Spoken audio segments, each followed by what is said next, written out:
ఏపీలో అధికారంలోకి వచ్చిన కూటమి సర్కార్ రైతులకు ఇచ్చిన సూపర్ 6 హామీ అన్నదాత సుఖీభవ ఇప్పటికే అమలవుతోంది. తాజాగా రెండో విడత నిధుల్ని కూడా రైతుల ఖాతాల్లో ప్రభుత్వం జమ చేసింది. ఈ సందర్భంగా సీఎం చంద్రబాబు రైతులు పాత విధానాలను వీడి కొత్త సాంకేతిక పరిజ్ఞానంపై అవగాహన పెంచుకుని అమల్లో పెట్టాలని పిలుపునిచ్చారు. దీనికి కొనసాగింపుగా చంద్రబాబు ప్రభుత్వం మరో కొత్త పథకంతో రైతులు ముందుకు వస్తోంది. వ్యవసాయ రంగంలో పెనుమార్పులు తీసుకురావడం ద్వారా రైతుల సాగును లాభసాటి చేసేందుకు ప్రభుత్వం చేపడుతున్న కార్యక్రమాల్లో భాగంగా పంచసూత్రాలపై ఫోకస్ పెట్టింది.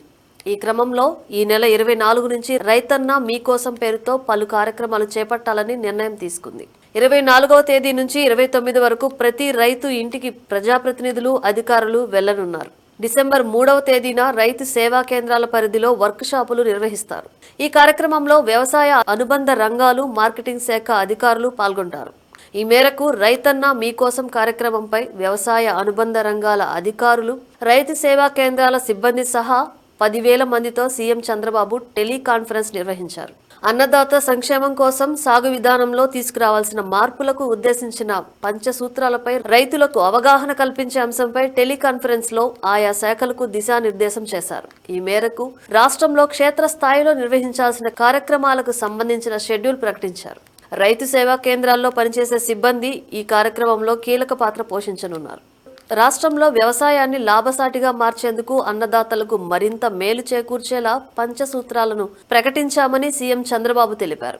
ఇందులో నీటి భద్రత, డిమాండ్ ఆధారిత పంటలు, అగ్రిటెక్, ఫుడ్ ప్రాసెసింగ్, ప్రభుత్వాల మద్దతు అనే అంశాలతో పంచసూత్రాల విధానాన్ని చేపట్టామన్నారు. ఈ పంచసూత్రాలను ప్రతి రైతుకే కాకుండా రైతు కుటుంబ సభ్యులకు కూడా అవగాహన కల్పించాలన్నారు. రైతులతో పాటు పాడి రైతులు, పౌల్ట్రీ, గొర్రెల పెంపకదారులు, ఆక్వా, ఉద్వాన, సెరికల్చర్ రైతులకు అవగాహన కల్పించాలన్నారు.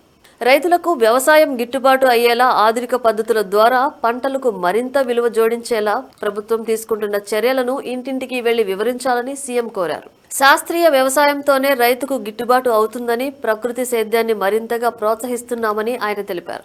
దీనివల్ల భూసార రక్షణతో పాటు ఆరోగ్యం కూడా బాగుంటుందన్నారు. ఇప్పటికే ఆయా ఉత్పత్తులకు సర్టిఫికేషన్తో పాటు ట్రేసబిలిటీ చేస్తున్నామని, రైతు బజార్లలోనూ ప్రకృతి వ్యవసాయ ఉత్పత్తులను మరింత ప్రమోట్ చేయాలన్నారు.